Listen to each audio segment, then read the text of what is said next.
बिस्मिल्लाहिर्रहमानिर्रहीम अस्सलाम वालेकुम। मेरा नाम अकबर, आप देख रहे हैं टेक्निकल अकबर यूट्यूब चैनल। आज की इस वीडियो में हम बात करने वाले हैं कि अगर आप जैज़ का कार्ड को रिचार्ज करवाना चाह रहे हैं जो 2022 यानी कि 1 अक्टूबर से तरीकाकार जो चेंज हुआ है, इनकी जो अपडेट आ चुकी है जो आपके साथ मैं शेयर करने वाला हूँ। कि पहले तो हम यहाँ पर आपको कार्ड स्क्रैच कर दिखा देते हैं। जहाँ पर आपका स्क्रैच होना होता है, आप थोड़ा सा जूम करके देख सकते हैं। ये 14 हिस्सों के डिजिटल होते हैं जो आपने स्क्रैच करने होते हैं, 16 हिस्सों के होते हैं।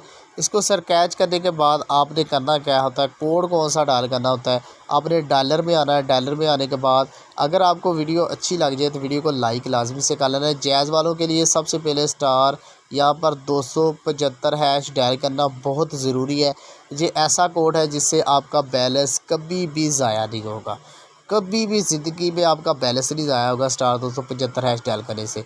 उसके बाद आपने स्टार 123 स्टार यहाँ पर 123 और उसके बाद आपने यहाँ पर अब 14 हिस्सों का जो आपका डिजिटल कार्ड नंबर है वो यहाँ पर एंटर कर लें।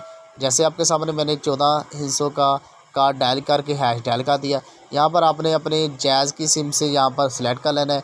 जैसे आप जैज़ की सिम से सेलेक्ट करेंगे तो आपका जो कार्ड है वो रिचार्ज हो गया। दूसरा तरीक़ाकार भी आपके साथ शेयर कर लेता हूँ, 2 तरीक़ेकार है। दूसरा तरीक़ाकार कि ये है कि आप 123 पर कॉल करके भी कार्ड को रिचार्ज करवा सकते हैं। यहाँ पर एक